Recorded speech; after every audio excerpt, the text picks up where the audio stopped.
혹시 오늘 편의점에서 뭐 사셨어요? 라면이든, 삼각김밥이든, 생수 한 병이든요. 그랬다면 당신은 이미 세금을 냈습니다. 국세청이 걷어간 세금 말고요. 영수증에도 안 찍히고 고지서도 없는데 분명히 빠져나간 돈이 있어요. 경제학자들은 이걸 빈곤 프리미엄이라고 불러요. 저는 기억하기 쉽게 가난세라고 부르겠습니다. 오늘 이 영상에서 그 구조를 전부 보여드릴 거예요. 끝까지 보시면 내가 여기서 당하고 있었구나 하는 순간이 분명히 있을 겁니다. 저소득층만의 문제가 아니에요. 여러분 중 상당수가 이미 이 세금을 내고 있습니다. 1993년에 영국 소설가 테리 프레쳇이 이런 이야기를 썼어요. 좋은 가죽 부츠는 10만 원입니다. 튼튼하고 방수도 잘 되죠. 10년을 신어도 멀쩡해요. 근데 가난한 사람 주머니에는 2만 원밖에 없어요. 그래서 2만 원짜리 부츠를 삽니다. 이 부츠는 한철 신으면 밑창에 구멍이 뚫려요. 비 오는 날 발이 젖죠. 그래서 또 사야 해요. 또 구멍 나고, 또 사고. 10년 후를 보세요. 부자는 10만 원으로 10년을 뽀송하게 지냈어요. 가난한 사람은 2만 원짜리를 10번 사서 20만 원을 썼는데 여전히 비 오는 날 발이 젖습니다. 소설 속 이야기인데요. 경제학자들이 연구해보니까 진짜였어요. 2026년 대한민국, 우리 일상 곳곳에서 이 구조가 작동하고 있어요. 부츠가 아니라 라면으로, 월세로, 출퇴근 지하철로 모습만 바꿔서요. 지금부터 하나씩 까발려 보겠습니다. 3평 남짓한 고시원 방을 상상해보세요. 문 열면 바로 침대예요. 침대 끝에 책상 하나 겨우 들어갑니다. 옷은 문 뒤에 걸어야 하고요. 창문 열면 손 뻗으면 닿을 거리에 옆 건물 벽이 있어요. 이 방에라면 5개 묶음 쌓아둘 선반 같은 거 없습니다. 그건 사치예요.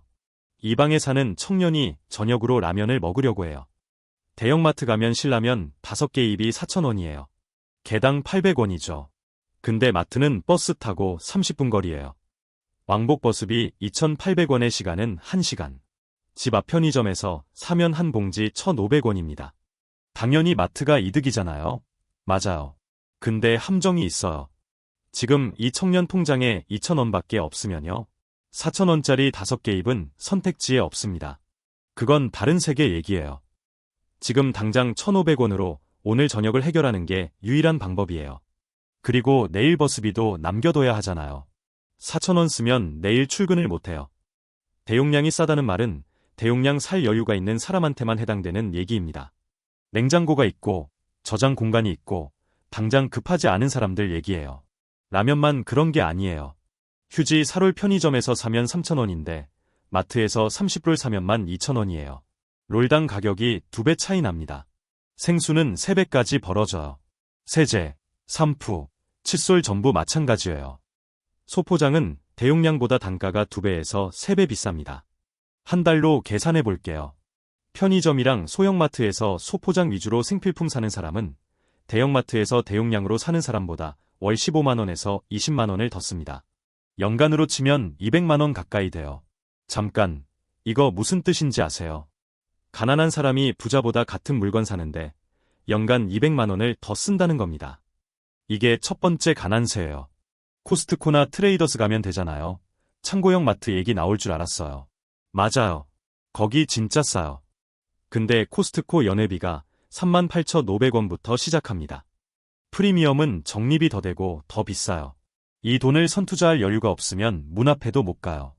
그리고 창고형 마트는 어디 있어요? 대부분 도시 외곽이에요. 차 없으면 가기 힘듭니다. 차가 있어도 기름값에 시간까지 써야 하고요. 코스트코는 현대카드로만 결제 가능합니다. 결국 구조가 이렇게 됩니다. 여유 있는 사람은 연회비 내고 차 끌고 가서 대용량으로 삽니다. 단가 제일 싸요. 여유 없는 사람은 연회비도 부담되고 차도 없으니까 집 앞 편의점에서 소포장으로 삽니다. 단가 제일 비싸요. 마치 VIP 고객한테는 할인해주고 일반 고객한테는 정가 받는 것처럼요. 아니, 그보다 더 심해요. 돈 없는 사람한테 프리미엄을 붙여서 파는 거예요. 시스템이 가난한 사람한테 더 비싸게 팔고 있습니다. 근데 이건 약과예요. 그래도 아끼면 되는 거 아니야? 이렇게 생각하실 수 있어요. 진짜 무서운 건 지금부터입니다. 돈을 빌리는 것도 가난하면 더 비싸요. 한국 법정 최고금리가 20%예요. 미국처럼 연 400%짜리 약탈적 대출은 불법이죠. 그래서 괜찮다고요? 문제는 금리가 아니라 문턱이에요. 은행 문이 똑같이 열려 있는 것처럼 보이지만 실제로는 다릅니다. 신용등급 1등급에서 3등급인 사람은 시중은행 문이 활짝 열려 있어요. 연 4%에서 5%로 빌릴 수 있어요. 100만 원 빌리면 1년 이자 5만 원이에요. 신용등급 7등급 이하인 사람은요. 시중은행 문이 안 열려.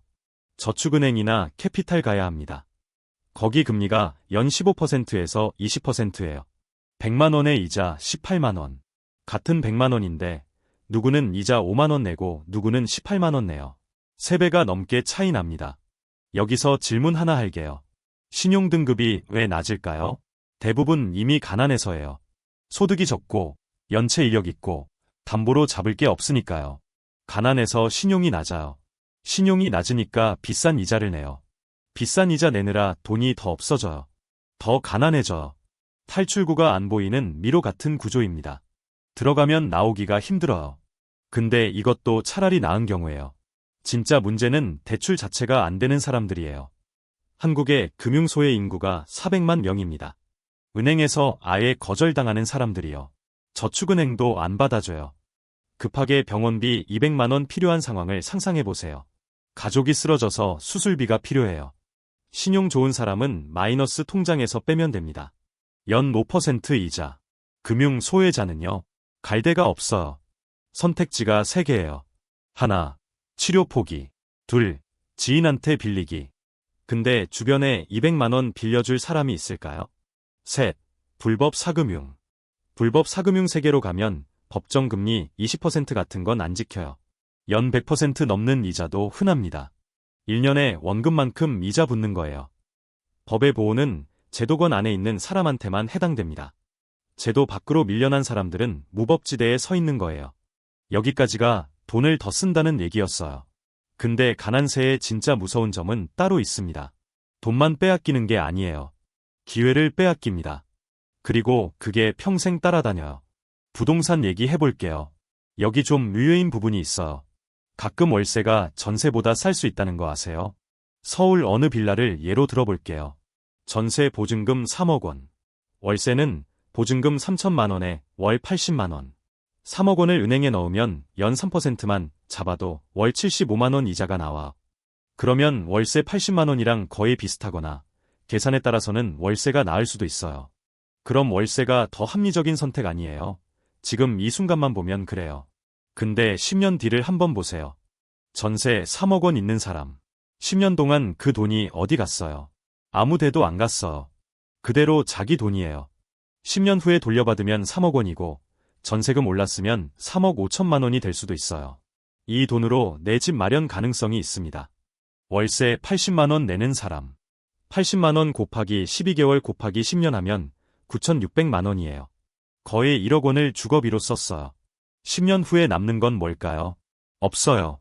처음에 냈던 보증금 3천만 원이 그대로 있을 뿐이에요. 두 사람 다 똑같이 살았어요. 같은 동네, 비슷한 크기의 집에서요. 근데 한 명은 목돈을 지켰고 한 명은 1억 원 가까이 증발시킨 거예요. 이게 물이 새는 양동이에요. 아무리 물을 부어도 밑으로 새니까 안 차는 거죠. 자산이 쌓이질 않아요. 그럼 열심히 모아서 전세금 마련하면 되잖아요. 좋아요. 계산해 볼게요. 월 200만 원 버는 사람이 생활비 150만 원 쓰고 50만 원씩 저축한다고 해봅시다. 현실적으로 이것도 빠듯하지만 일단 그렇다고 쳐요. 3억 원 나누기 50만 원. 600개월이에요. 50년입니다. 월급의 25%를 50년간 한 푼도 안 쓰고 모아야 서울 아파트 전세금이 돼요. 50년이요. 25살에 시작하면 75살이에요. 사실상 불가능합니다. 결국 전세금 마련하는 현실적인 방법은 두 가지뿐이에요. 하나, 부모 찬스. 부모가 물려주거나 빌려주거나. 둘, 대출. 전세자금 대출인데 이것도 신용이랑 소득 조건이 맞아야 해요. 부모한테 돈이 없고 신용도 안 되는 사람은요. 영원히 월세입니다. 탈출구가 없어요. 그리고 이 사람이 나중에 아이를 낳으면요. 그 아이도 같은 출발선에 섭니다. 부모가 물려줄 전세금이 없으니까요. 가난이 대물림되는 구조예요. 자, 여기서 한 발 더 들어갑니다. 가난세는 눈에 보이는 돈만 가져가지 않아요. 눈에 안 보이는 것도 빼앗아가요. 시간입니다. 새벽 6시, 경기도 외곽 어느 버스 정류장. 아직 해도 안 떴어요. 김대리가 콩나물시루 같은 광역버스에 몸을 싣습니다. 앉을 자리는 당연히 없어요. 손잡이 잡고 서서 꾸벅꾸벅 졸아요. 1시간 반. 같은 시각, 강남 회사 근처 오피스텔. 박 과장이 눈을 떠요. 7시예요. 여유롭게 샤워하고, 아침 먹고, 헬스장에서 러닝머신 30분 뛰고 출근합니다. 회사까지 걸어서 10분이에요. 이 두 사람이 같은 회사에서 일해요. 같은 일하고, 비슷한 월급 받아요. 근데 아침 3시간의 풍경이 완전히 달라요. 퇴근도 마찬가지예요. 김 대리는 또 1시간 반 버스 타고 집에 와. 도착하면 밤 9시예요. 씻고 나면 뭘 할 시간이 없어요. 유튜브 좀 보다가 자야 해요. 내일 새벽 6시에 또 일어나야 하니까. 박 과장은 6시에 퇴근해서 6시 20분에 집이에요. 저녁 먹고, 넷플릭스 보고, 온라인 강의 듣고, 그래도 11시예요. 하루 차이가 3시간이에요. 연간으로 계산하면 500시간 넘게 차이 나요. 20일이 넘습니다. 김 대리는 매년 한 달치 시간을 지하철과 버스에서 녹이고 있는 거예요. 외곽에 살까요? 집값이 싸서요. 왜 집값이 싼가요? 출퇴근이 불편해서요. 가난한 사람은 싼 집을 선택하고 그 대가로 시간을 지불합니다. 근데 시간은 그냥 시간이 아니에요. 시간은 기회예요. 김 대리한테는 자기계발 시간이 없어요. 퇴근하고 공부할 여력이 없으니까 자격증 따기 힘들어요. 승진이나 이직 기회가 줄어듭니다. 부업할 시간도 없어요. 투잡 뛸 체력이 안 나와요. 추가 수입을 올릴 방법이 없습니다. 휴식 시간도 부족해요. 만성 피로에 시달리고 몸이 안 좋아지고 나중에 병원비로 돈이 나갑니다. 박 과장은 그 시간에 영어 공부해요. 사이드 프로젝트 해요. 운동해서 건강 관리해요. 3년 뒤 박 과장은 외국계 회사로 이직해서 연봉이 1.5배가 돼요. 김 대리는 그 자리 그대로예요. 시간의 격차가 기회의 격차가 되고 기회의 격차가 소득의 격차가 됩니다. 그리고 소득의 격차는 다시 주거의 격차로 이어져요. 박 과장은 회사 근처로 이사할 수 있고 김 대리는 여전히 외곽에 살아야 해요. 악순환이에요. 잠깐, 여기서 질문 하나 드릴게요. 햄버거 가게 키오스크 앞에서 뒷사람 눈치 보면서 버튼 찾느라 식은땀 흘려본 적 있으세요? 주문 화면이 복잡해서 어디 눌러야 할지 모르겠고 뒤에 줄은 길어지고 손가락이 허공을 헤매는 그 순간요. 그때 당신도 시간 가난세를 내고 있었던 거예요. 디지털에 익숙한 사람은 30초면 끝내요. 앱 쿠폰 적용하고 포인트 적립하고 할인까지 받아요. 그 앞에서 헤매는 사람은 3분이 걸려. 쿠폰 적용 못하고 포인트 적립 놓치고 정가로 사요. 같은 햄버거인데 누구는 싸게, 빠르게 사고 누구는 비싸게, 느리게 삽니다. 키오스크만 그런 게 아니에요. 앱으로 송금하면 30초예요. 은행 직접 가면 1시간이에요. 온라인 예약하면 3분이에요. 전화하면 15분이에요. 모바일 쿠폰 쓰면 할인받아요. 몰라서 안 쓰면 정가예요. 디지털 소외계층은 시간도 더 쓰고 돈도 더 내요. 이중으로 세금 맞는 거예요. 정부랑 기업은 디지털 전환을 외쳐요. 근데 전환의 혜택은 이미 디지털에 익숙한 사람한테 집중되고 전환의 비용은 익숙하지 않은 사람한테 전가되고 있어요. 자, 여기까지 정리하면요. 가난한 사람은 부자보다 돈을 더 쓰고 기회를 잃고 시간을 뺏깁니다. 근데 진짜 소름 돋는 건 지금부터예요. 가난세는 건강까지 갉아먹어요. 원리는 부추 이론이랑 똑같습니다. 예방은 비용 적게 들고 효과도 오래 가죠. 좋은 부추예요. 치료는 비용 많이 들어요. 반복해야 해요. 싼 부추예요. 정기 건강검진 비용이 10만원에서 20만원이에요.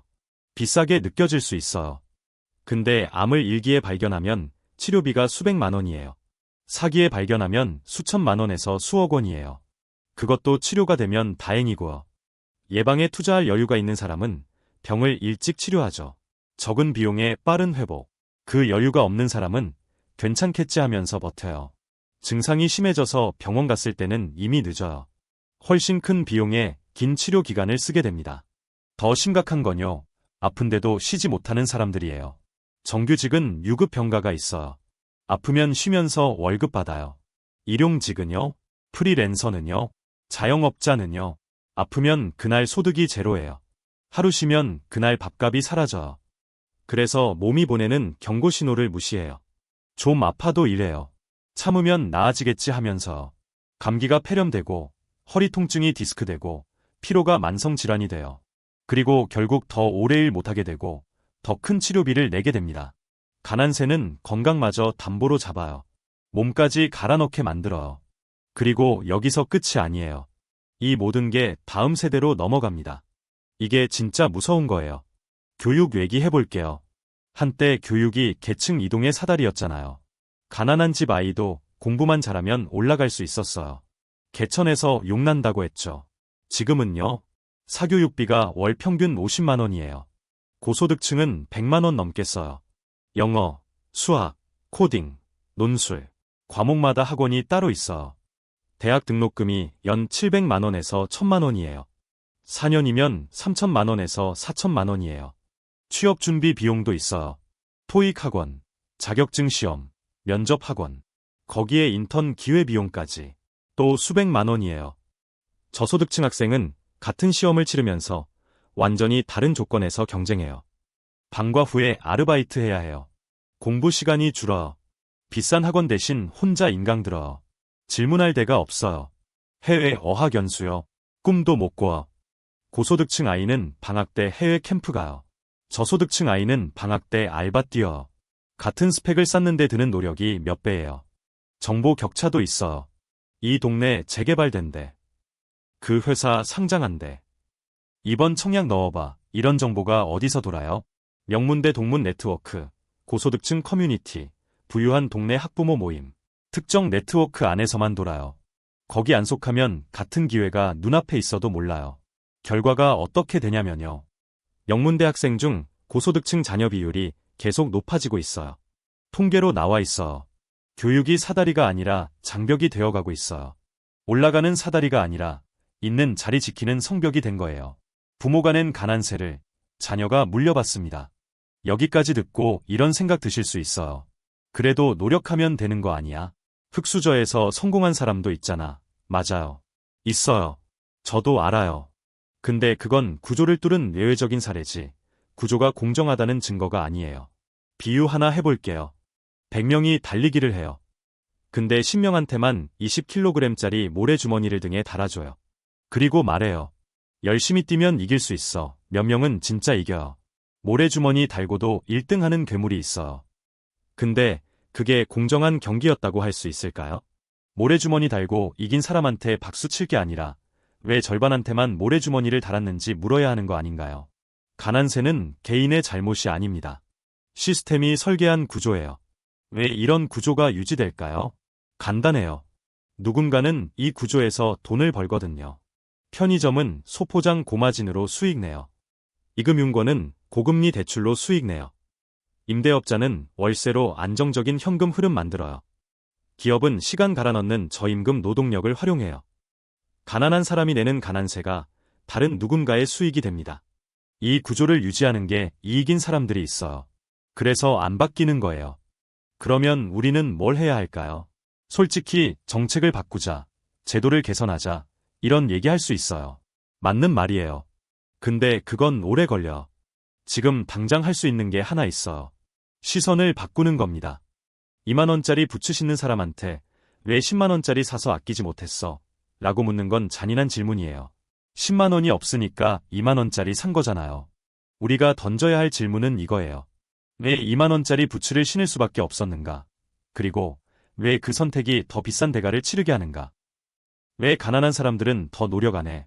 가 아니라 왜 시스템은 가난한 사람한테 더 많은 비용을 부과하는가?를 물어야 합니다. 가난은 게으름의 벌금이 아니에요. 가난은 시스템이 징수하는 부당한 이자예요. 원금도 못 갚았는데 이자가 계속 붙어요. 갚으면 갚을수록 더 늘어나요. 가장 가혹한 비디예요.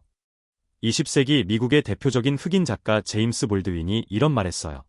가난해본 사람은 안다. 가난이 얼마나 비싼지. 부츠 한 켤레 무게가 누군가한테는 10만 원이고 누군가한테는 20만 원이에요. 그 차이가 1년 뒤, 10년 뒤, 그리고 자녀 세대까지 따라다닙니다. 오늘 영상이 그 구조를 보는 눈을 하나 더 열어드렸다면 좋겠어요.